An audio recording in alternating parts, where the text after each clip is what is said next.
بسم اللہ الرحمن الرحیم۔ السلام علیکم ورحمۃ اللہ وبرکاتہ۔ برادران اسلام، آج ہم آپ کو عالم برزخ کے بارے میں بتلائیں گے۔ عالم برزخ کیا ہے؟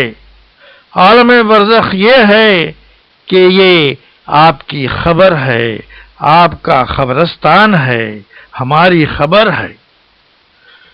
موت کے بعد قیامت قائم ہونے تک کے زمانے کو برزخ کہتے ہیں۔ برزخ کا مطلب یہ ہے کہ پردہ ہے، کیونکہ یہ زمانہ دنیا اور آخرت کے درمیان ایک آڑ ہوتا ہے، اس لیے اسے برزخ کہتے ہیں۔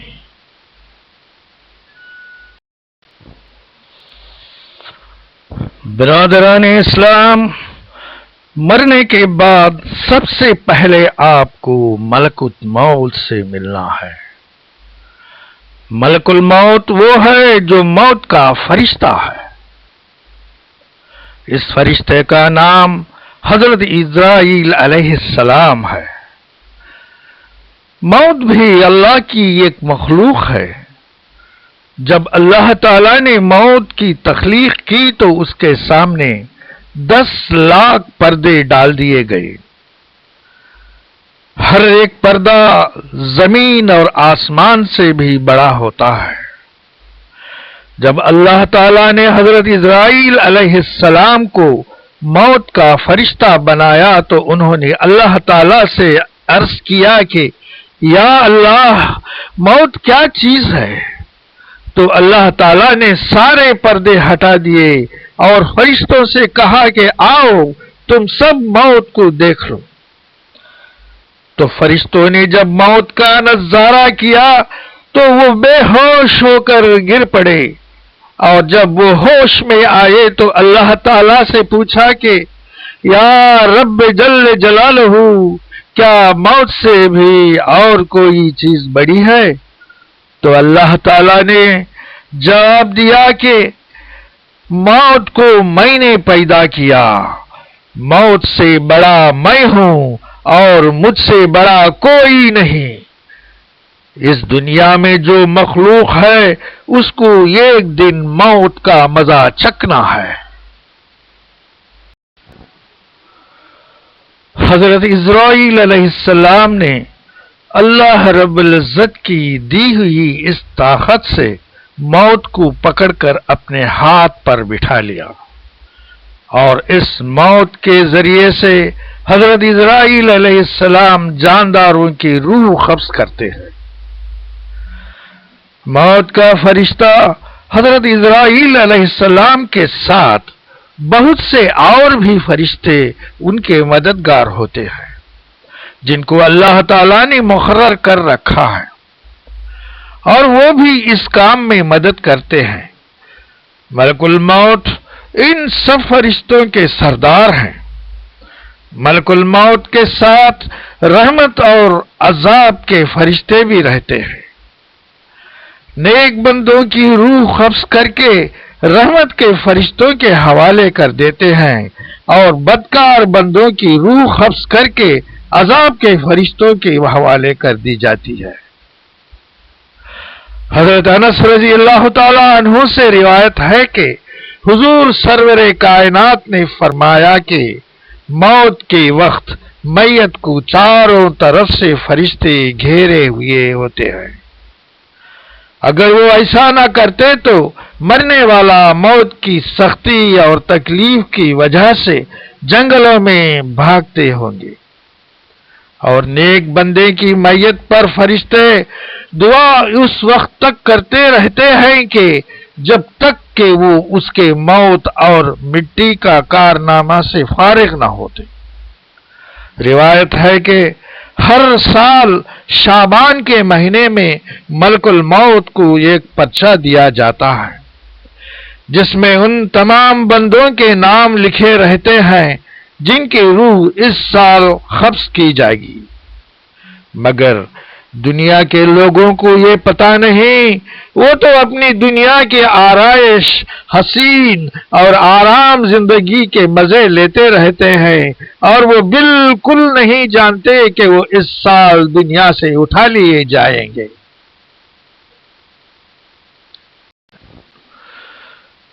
ملک الموت روزانہ ہر مکان میں 3 مرتبہ جاتے ہیں، اس لیے کہ جس شخص کی مدت پوری ہو چکی ہے تو اس کی روح قبض کر لی جائے گی۔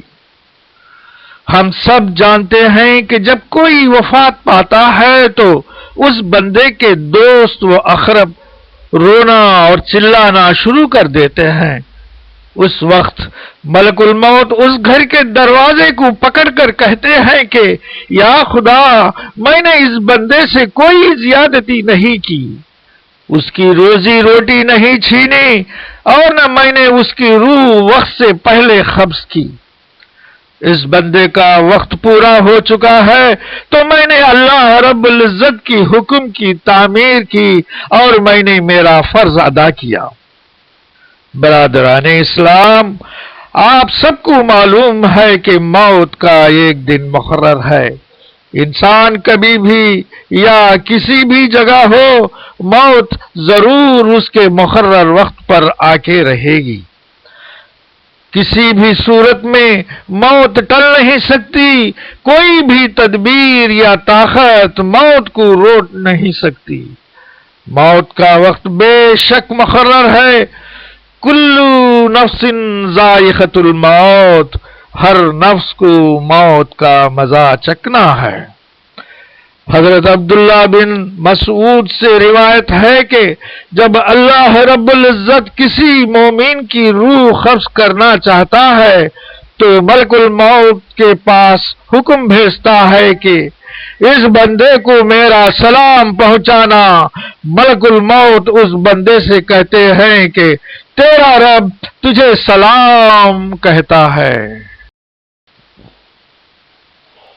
حضرت انس بن مالک رضی اللہ تعالی عنہ ایک مومن کی موت پر فرماتے ہیں کہ اے اللہ رب العزت کے دوست، تم پر سلام ہو، اس گھر سے نکلو جہاں سے تم نے خواہشات نفسانی کو قربان کر دیا، اور اس گھر میں داخل ہو جو تم نے اپنی عبادت اور اللہ تعالی کی محبت سے آباد کر دیا۔ حضرت ابن جزیر رضی اللہ تعالی عنہ سے روایت ہے کہ رسول اللہ صلی اللہ علیہ وسلم نے حضرت عائشہ صدیق رضی اللہ تعالی عنہ سے ارشاد فرمایا کہ جب مومن اپنے مرتے وقت فرشتوں کو دیکھتا ہے اور فرشتے اسے کہتے ہیں کہ ہم تجھے دنیا میں واپس کر دیں اور تیری روح نہ قبض کریں، کیا تو یہ چاہتا ہے؟ وہ مومن کہتا ہے کہ کیا تم مجھے واپس ایسی جگہ لے جانا چاہتے ہو جہاں رنج و غم اور تفرقات کے سوا اور کچھ بھی نہیں؟ اب میں نہیں جاؤں گا، مجھے میرے رحمت والے پروردگار عالم کے پاس لے چلو۔ حضرت انس رضی اللہ تعالی عنہ سے روایت ہے کہ رسول اللہ صلی اللہ علیہ وسلم نے فرمایا کہ ہر انسان کے 2 دروازے ہیں، ایک دروازے سے اس کا عمل چڑھتا ہے اور دوسرے دروازے سے اس کا رزق اترتا ہے۔ جب مومن وفات پاتا ہے تو یہ 2 دروازے اس کی موت پر روتے ہیں۔ حضرت ابن عمر فرماتے ہیں کہ رسول اللہ صلی اللہ علیہ وسلم نے ارشاد فرمایا کہ جب بھی مومن مر جاتا ہے تو قبرستان اپنے آپ کو سجا لیتا ہے اور قبرستان کا ہر حصہ یہ تمنا رکھتا ہے کہ یہ بندہ میرے اندر دفن ہو۔ اگر گناہگار کی میت قبرستان پر آتی ہے تو خبروں سے پاک روح اٹھ کھڑی ہو جاتی ہے اور اللہ کو پکارنے لگتی ہے کہ اے ذوالجلال والاکرام، اس گناہگار بندے کو ہمارے پڑوس میں دفن نہ کر۔ اور دوسری روایت یہ ہے کہ مومن کی موت پر زمین 40 دن تک روتی ہے۔ حضرت عطا الخراسانی رحمۃ اللہ علیہ فرماتے ہیں کہ جو بندہ زمین کے کسی حصے پر سجدہ کرتا ہے تو اس زمین کا حصہ اس بندے کے مرنے کے دن سے لے کر قیامت کے دن تک روتا رہے گا۔ حضرت عبداللہ ابن عباس رضی اللہ تعالی عنہ نے فرمایا کہ مومن کی مثال اس کے موت کے وقت ایسی ہے کہ وہ قید خانے سے رہا کر دیا جائے اور آزادی کے ساتھ سیر کرتا پھرے۔ موت اس کے لیے محبوب حقیقی کا پیغام کے مانند ہوتی ہے۔ رسول اللہ صلی اللہ علیہ وسلم نے فرمایا کہ بے شک جب ایک مومن دنیا کو چھوڑ کر آخرت کے سفر کرنے کو ہوتا ہے تو فرشتے اس کے پاس حاضر ہوتے ہیں۔ ان کے پاس جنتی کفن ہوتا ہے اور جنت کی خوشبو ہوتی ہے۔ یہ فرشتے اسے گھیرے ہوئے ہوتے ہیں اور ملک الموت تشریف لاتے ہیں اور اس بندے کے سرانے بیٹھ جاتے ہیں اور کہتے ہیں کہ اے پاکیزہ روح، اللہ کی مغفرت اور خوشنودی کے طرف نکل چل۔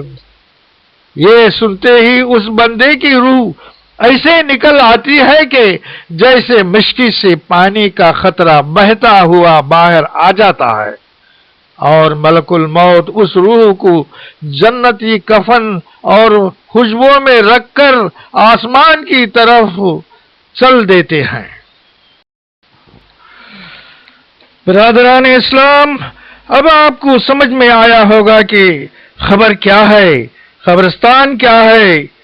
مان لو کہ عالم برزخ ہے، یہ ہمارا گھر ہے جس میں ہم جا کر کئی سو یا ہزار سال قیامت کے دن تک رہنا ہے۔ خبر کو توڑنا اور قبرستان کو مٹا دینا، اس کا مطلب یہ ہے کہ تم عالم برزخ کو مٹا دینا چاہتے ہو جو اللہ جل جلالہ کا نظام ہے۔ کیا تم اللہ تعالیٰ سے سرکشی کرنا چاہتے ہو؟ کیا تم سنت رسول کو مٹا دینا چاہتے ہو؟ اگر یہ تم کرو گے تو قیامت کے دن اللہ تعالیٰ کو کیا جواب دو گے؟ برادران اسلام، دنیا میں اسلامی ممالک بہت سے ہیں، ہر ملک میں قبرستان ہوتا ہے، قبرستان میں خبر ہوتی ہے اور سب خبروں کی حفاظت کی جاتی ہے۔ کئی قبرستان ایسے ہیں کہ جیسے ہرے بھرے چمن جیسے۔ ساری دنیا میں صرف سعودی عرب ایک ہے جہاں قبرستانوں پر زیادتی کی ہے۔ یہ نجدیوں کا فتنہ ہے اور رسول صلی اللہ علیہ وسلم اور ان کے اولاد کی دشمنی ہے۔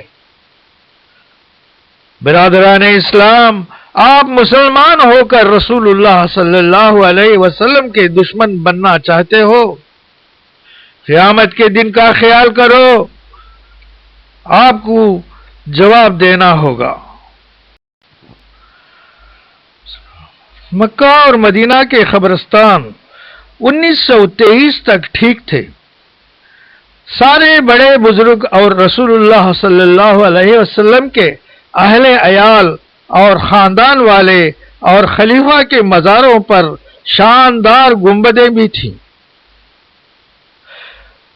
1923 کے بعد سارے مزارات کو نجدیوں نے مسمار کر دیا اور فتویٰ لیا کہ خبر باندھنے کی وجہ سے دوسرے لوگوں کو جگہ نہ ملے گی۔ لیکن 1923 سے لے کر آج تک یہ قبرستان کھلے اور صاف پڑے ہیں، کوئی بھی میت یہاں دفن نہ کی گئی۔ برادران اسلام، آپ ذرا سوچئے کہ آپ کس اسلامی حکومت کی شریعت پر چل رہے ہیں۔ اللہ تعالی آپ کو صراط المستقیم پر چلائے، آمین ثم آمین۔